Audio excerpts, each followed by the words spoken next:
trying to regain equilibrium after like 2 hours of sleep and like Yeah, no nonstop problem. days I kind before. of bumped into you earlier anyway because I was just testing and making sure that things were going okay and everything was right.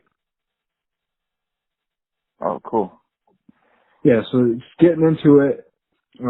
What I'm doing right now is my holiday inspiration, and this is kind of based on the new year, new me, and it's sort of what everyone does January 1st or really the week before January, and right around when the next year shows up, everyone wants to get goals and wants to be inspired and wants to try to obtain the highest form of self and the highest knowledge of self. And so I'm asking simple questions to people that are entrepreneurs and they're driven and they're passionate and they know they're going to achieve their goals, and they're just different ways and different options and mind states towards achieving those goals. So I'm going to ask you these questions and there's no pressure. You essentially basically answer them however you feel or in what really matters Okay. to you. All right. The Okay. first question is, what inspires you? Give me 1 second. I'm down for this. Just give me You can one. do it how you want. No, I'm saying just 'cause I got a text right now on a deadline, so I got to Yeah, respond to like, just give it's me 1 okay. minute.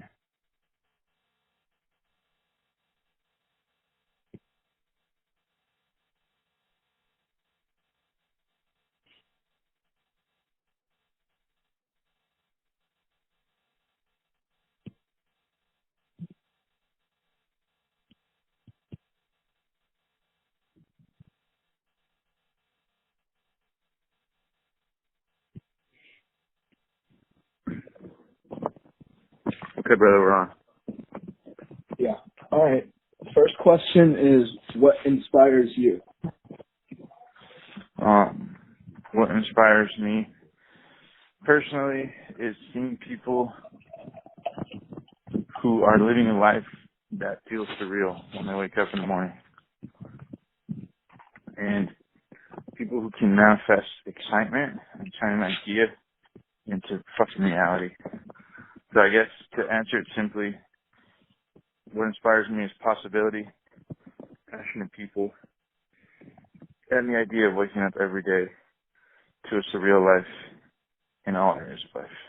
And the fact that other people have done it, and if you commit your mind, you can too. Great answer. Question That's number the 2. truth. How big of a role does So, exercise play in achieving your goals? And not even just exercise, but a 360 of mental and physical. yeah, exercise and skating is integral because it's like how do I put it? It's like a team. Like your body and mind are a team. And so no matter how great one is, if the other one's not as great, you're going to spend a lot of time in resistance. Um, you're going to spend a lot of time, not necessarily, like there's tons of people who are super wealthy and super fat and super just no energy. Without energy, you can't make your life happen, Like it all feeds into the same thing. It's like, what is working out? Like if you look at working out, what is it? Right? It's the exercision of muscle, the explosion of energy. And if you're not utilizing your energy, if you're not testing your energy, if you're not maximizing it, if you're not expressing it, then you have less of it to express. Energy atrophies, just like a muscle.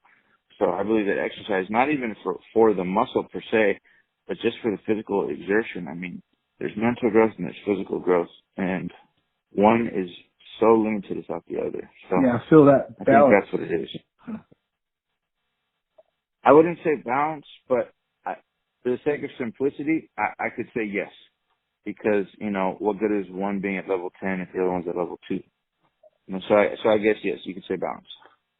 What's the most, The only reason that I would, yeah, continue. as a side note, the only reason that I would say it's not balanced is because it will never be perfectly So balanced. It skateboarding, will never I think be, about it in the sense of we're both skaters, we're both skateboarders, and we've had our ups and downs of skateboarding from youth to currently now. And when you skateboarded in your youth, as you go to the next level, you think about it like in a retrospective sense of how balanced you were, and you didn't really even have to try and put a phenomenal amount of effort into having a great skate session. And once you really are aging yourself, you notice, wow, I was so balanced to the point now, for me to have a great skate session, I have to really prepare myself. And this is not me speaking personally. This is me speaking for people that skate when they get older, and they never skated a lot when they were younger, or they did, and now they're reflecting on it. And now they're what? They skated when they were younger, and then they reflect on it. Skateboarding is a huge science. As a skater, you kind of think about it constantly.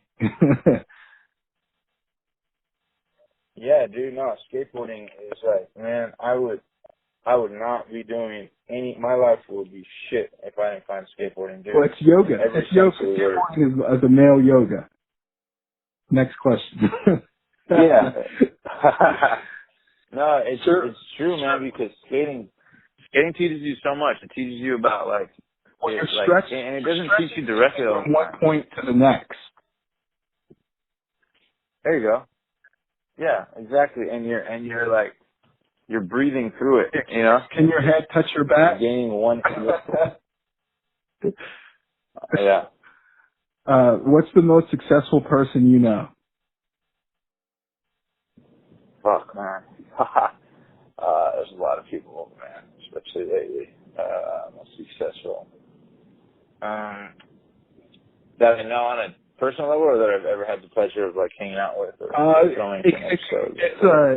It can go as a duality type question. The most successful person you know, like that you've seen, or a person that gives you the aura of they're living it, they're loving it, they created it, and they breathe it every day. Man, as cliche as it would sound, I would honestly say God, Paul Rodriguez, or Rob Dyrdek. I used to work for Rob at the Fantasy Factory. And I would say more so maybe Tony Robbins is awesome too. I would actually say number one would be Tony Robbins, but I've had the fortune of meeting him and having a conversation with him, but I haven't had him on my show yet. I will, I just haven't yet. It's got an epic feel. But I would just say, I would say probably P-Rod, because as simplistic as that sounds, nah, dude, I spent all day with him. Think about this, dude. He gets to wake up whatever time he wants. It's literally every day is a Saturday, whatever day he wants, and he gets to hang out with his friends and gets paid millions of dollars to go skate with his homies. Whatever he wants, as long as he wants. He doesn't have to be at practice at a certain time. He doesn't have to be at a game at a certain time. He's got contests here and there, or autograph signings here and there. But for the most part, first class, all around the world, with all your friends. You get to design signature products for Nike. You get to be a big kid, travel the world with your friends, have fun, skate, film clips, get a workout, get exercise, start businesses, get the ego stroke of, being famous and world class at something. And not only that, it keeps you fit. It keeps you sharp. It keeps your mind distracted from the hustle and bustle of life. You know how it is. I've never really heard it described as that. And it's, in a note, as a small note, for our generation, for the previous generation of skateboarders, Paul Rodriguez is huge because he's a person that melded the field of skateboarding and kind of, the energy behind skateboarding, the joy and the love and the passion behind skateboarding. And the last person to do such a thing was Tony Hawk. As a core skateboarder, as someone who set out to only skateboard. So it's amazing, and it's almost an unimaginable thing, but it's the idea everyone else had in their head. and that everyone still persists and has in their head. And so I commend it. It's a good one. Totally is a good one. Yeah. And Yeah, he raised the absolutely. bar. And He the thing with Paul, he raised the bar yeah. at a good time because everyone got to enjoy skateboarding more. And I think it's why people like him. Yeah, and I think too, he said it perfectly, is that he's, you know, when you talk to other pros, it's like they're high or they're fucking, you know, like Well, all, they didn't keep headed out or like drinking or like, that's they all you didn't see. keep all of their bases around them. And Yeah, he was exactly. a great example of keeping those bases around him because it was the way he was also. So it wasn't some gimmick. And it's Right. a powerful thing actually. And I totally commend someone who's able to go through the steps and not just go through the motions, and he's one of them. So I wouldn't say that he's like you couldn't take him as a successful guy. He's successful. He's still successful. Yeah, man. And the thing too is like, for me, a big part of when I think about success for my life or other people's life when I'm hanging out with them, I'm really evaluating, is that a process that I want to live? Like, I'm not looking at it like just the house in Beverly Hills or the dope ass cars or like being the boss or being your own boss or having the ego struggle, I own this or I run that or I'm a professional at this. Like, that stuff's awesome. That's cool. And like, that's fucking inspiring in its own right, not gonna lie. But the bulk of it is really just like as simple as this. It's like, if I could wake up every day and not ever have to worry about money, be totally abundant financially, what would I do? What would I want to do? And when I look around and I see like a guy who's made hundreds of millions of dollars, but he's on the phone all day, or even I did a piece of real estate, he was on the phone for like 13 hours. I'm like, I don't So want that. Again, he's successful, but does like, it focus like who you are as a person? Is it give you the focus as a bottom line? It's an important thing. exactly. Exactly, is that it gives you the bottom line, but for me, I'm big on process, man. I'm big on outcomes come from processes. Right. I mean, it's nice to have an outcome, but like to me, let me put it this way. If I can make 10 million bucks on the phone all day, a year, closing deals, contributing to the bottom line, closing this transaction, this deal, closing escrow, selling this house, selling that, or I can make 10 million bucks a year, waking up at 11, skating, you know, having lunch, from like What 11 I'm to 1, doing. skating from 1 to 6, like filming some dope tricks, inspiring some kids. At 6 to 7, go out to dinner. 7:30, have an autograph signing. Come back, chill with my girlfriend at my huge house with skateboards and my signature Nikes all over the walls. I'll pick that any day of the week. You know, so it's, you know, to me, it's all about process, about enjoying the process. I'm not saying to not work hard, but it's about having, like, Paul works hard. Like, when he's skating, I spent all day with him, multiple days with him. Like, when he's skating, he's skating. He's fucking, like, he's not talking and hanging out, and, yeah, he's not talking and joking right now. He's here to fucking kill it. He's not here to, like, yeah, he's not here to talk shit. And you also, I want to add a note that you interviewed him for your program and your entire, your operation that you have personally called the Passionate Few.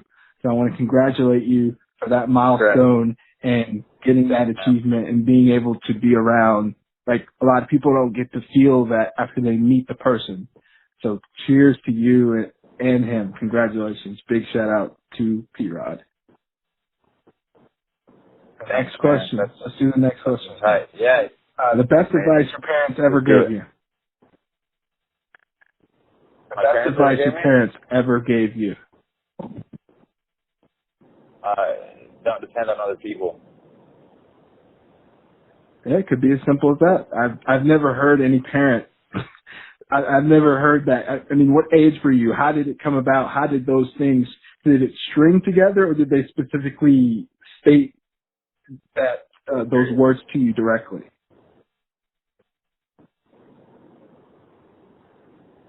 I haven't heard it put so directly from a parent to a child, did they Yeah. state it to you completely Yeah. indirectly, or did the words kind of string together over as time progressed? Oh, direct. Direct. It was very direct. Don't count on other people. They'll always say that. Always, always, always. And it's totally, it's true, but I mean, in my, like with my show, tons of stuff, I depend on other people all the time, but, what they were telling me, or how I interpreted it at least, and powerfully so, is that you can't assume that just because somebody's down to help you that they're going to do a good job. You can't assume just because somebody is a friend that they'll be a good business partner. You can't assume that that somebody you hang out with and drink beers with and smoke weed with and skate when you're a kid is going to be the same person that is not going to bite you in the back later. Or you know what I'm saying? Like, just don't assume. Don't let your happiness rely on other people. Don't count on others. So, and now in my life, all I do is depend on others, but I'm depending on quality people. Like I'm literally like in anything I do in any business venture, even with the show, I'm very picky about what I work it became with. a team. Yeah. Yep. Exactly. So don't depend on other people. A good one. The next question on number 5. What do you do when you're not feeling it? And I'm not feeling it. I usually will do one of 3 things. One is like, you know, there's bad habits and there's good habits. I mean, there's tons of bad habits. Back in the day, you know, if we're being real, like smoke weed or drink or jack off. When you're not feeling it? But those don't really, when you're not feeling it, right? Well, like you're having a shitty day. It's just a question that it's kind of at the basis of like how you are in your business and your entrepreneurial life, and somewhat personal. Oh, I thought you meant when you're going through some shit in life. Yeah. I thought you meant a little bit of both. A little bit of both. Yeah. I mean, those are the negative shits, but the positive stuff is really, number one, laugh about it. That I'm huge on that. Laugh about it. Make fun of it. Like, you know, I've had situations in my life where like a chick broke up with me, and I'll literally get in the car and look in the mirror and be like, well, that's gonna be a funny story. Or like, well, that's gonna suck. To myself, totally to myself. So what I do is I humor it. I turn a really shitty, ugly, ickiness inside of me into a joke. It's something funny. So that's number one, is I find a way to like laugh about it and make it a permanent joke that I'm not bitter about.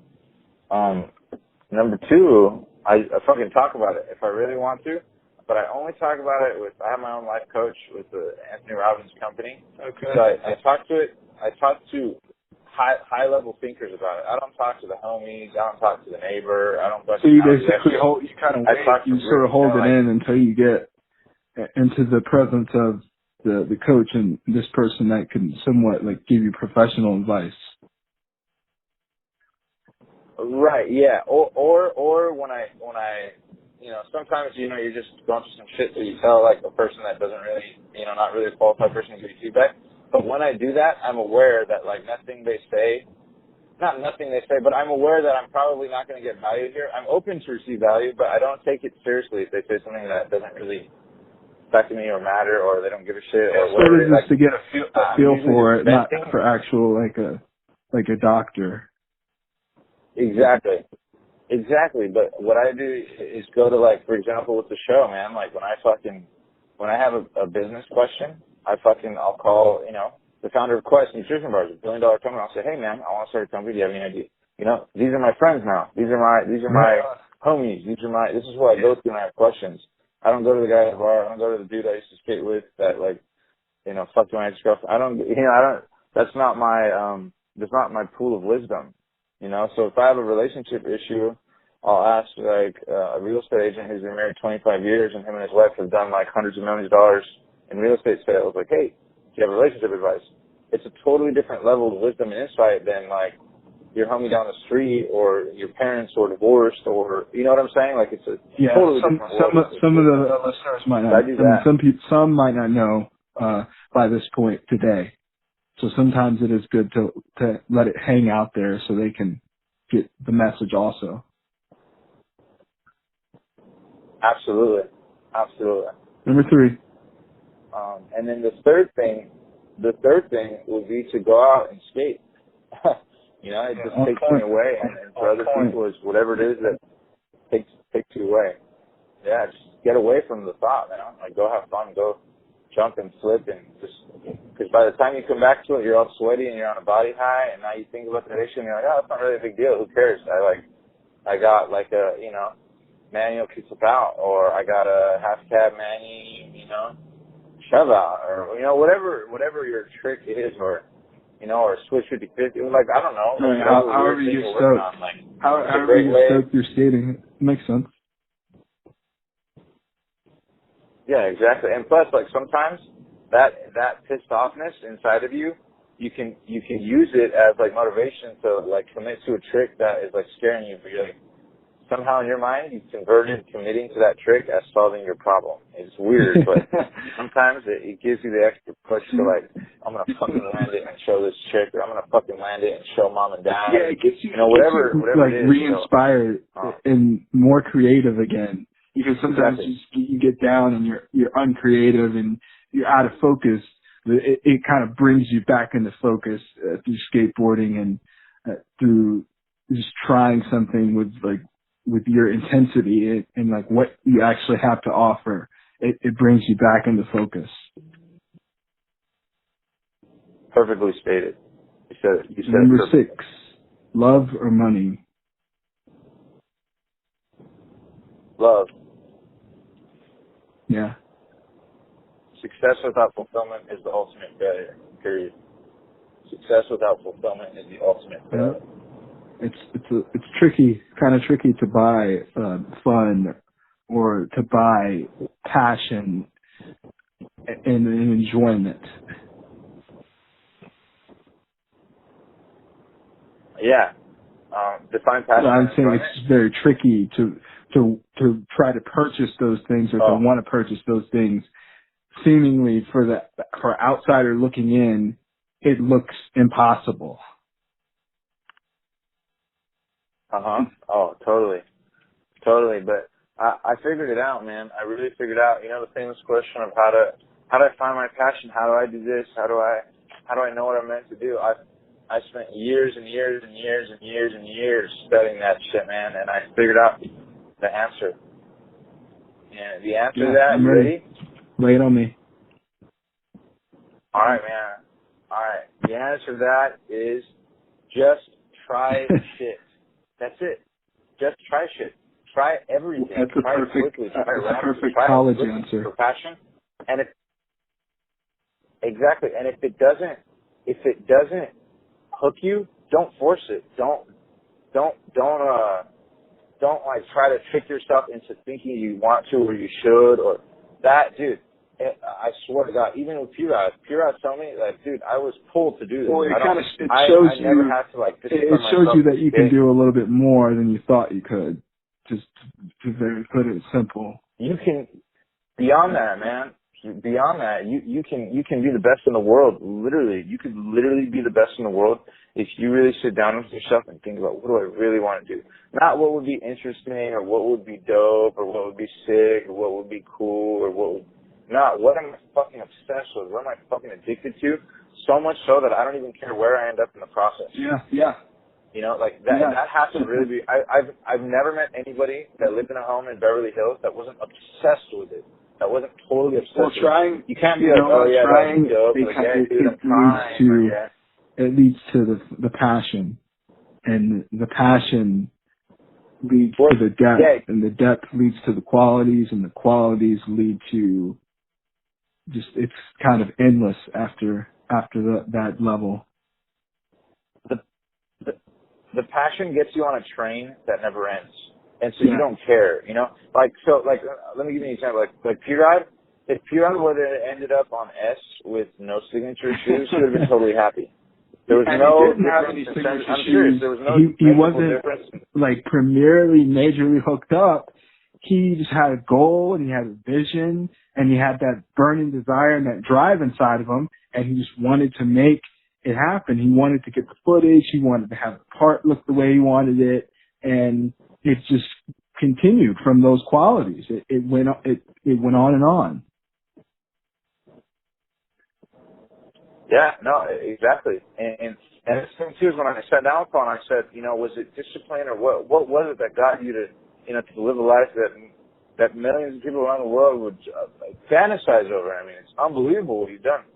And he said, honestly, it just, my desire, I was just so obsessed with it that to me it was automatic. It wasn't like I was trying to, discipline myself or anything. So I was just so, my obsession He got the just picture. motivated me to figure it out. To me, yeah, and dude, to me, I know what he's talking about because real recognize real. It's a great way to see it. He got the picture, and once he got the picture, he was driven, motivated, and amped, and everything he did was going towards it, and he was just creating and making those achievements and the qualities. It wasn't. I don't even think he was writing things down back then. The qualities, he was picking up those qualities. Yeah, and when you do it, you take actions at a totally new level. It works out. All right, your final question right here. Your tip to achieving goals. Man. Your tip to achieving goals. Here, I got to pick something up. Let me call you back. Just go ahead and quickly, in 2 seconds, lay it out. What's the tip? One tip that you have to making achievements or in achieving goals.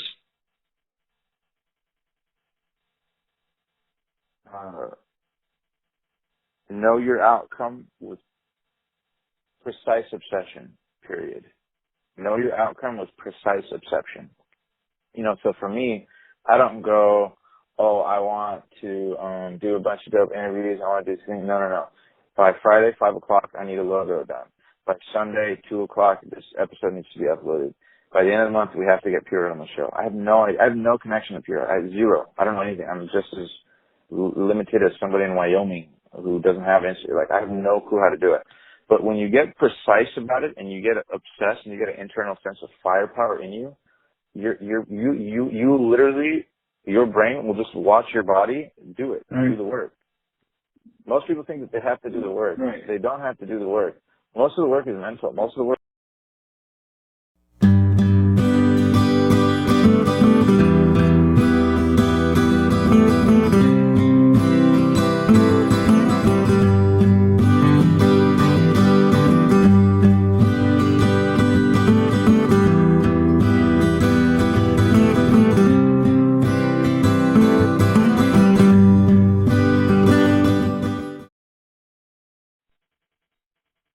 Yeah.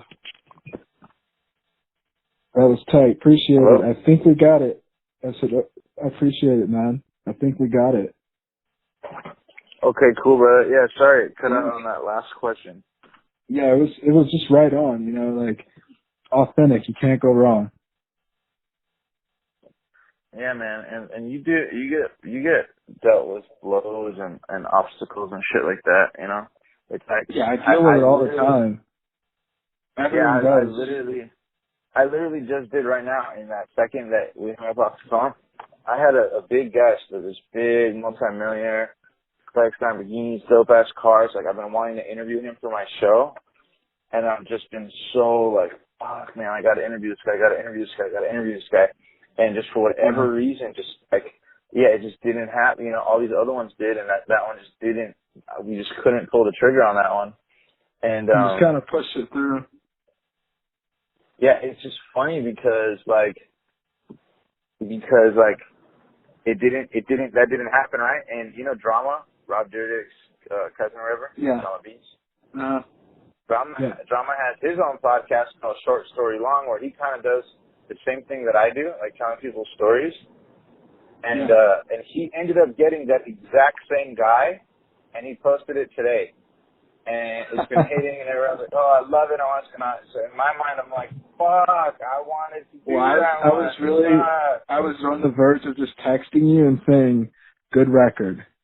Anytime you have a true dialogue and something that's authentic, people are going to go to it. They're going to want to rehash it, recreate it. If it's authentic, you can't go wrong. I mean, you don't need much more than the authentic edition. And so I appreciate that. if you can get a guy around, if you can get him to, somehow get contact, good graces, you do yours. Because this is the same specific reason why I want to have this holiday inspiration is because people need inspiration from all levels, all the time. Yeah. Which is true. No, yeah, totally. I'm just pissed because I'm like, fuck, you got it, not me. But you're totally right. Is that You're ready. Like, I mean, eventually, your record will speak. Exactly. I'm gonna do it with him anyways. You know what I mean? Like I'm gonna do it for my audience anyways. But plus, I'm gonna do it with him doper. I look at it. One of the hardest things in the world to do is to adopt new beliefs. Yeah. Beliefs. And like I said, it's authentic. You can't go wrong. Eventually, like the more you put towards it, it might not ever bring what you ask. And so the best thing is for you to do your authentic, what's going to have your back. Yeah. No, that's totally true. Thank you so much, dude. Make it better. Thanks, Omar. I appreciate it. 130W brand. This has been the holiday inspiration, New Year, New Me with Omar Elatar. And I believe you say it that way. Right.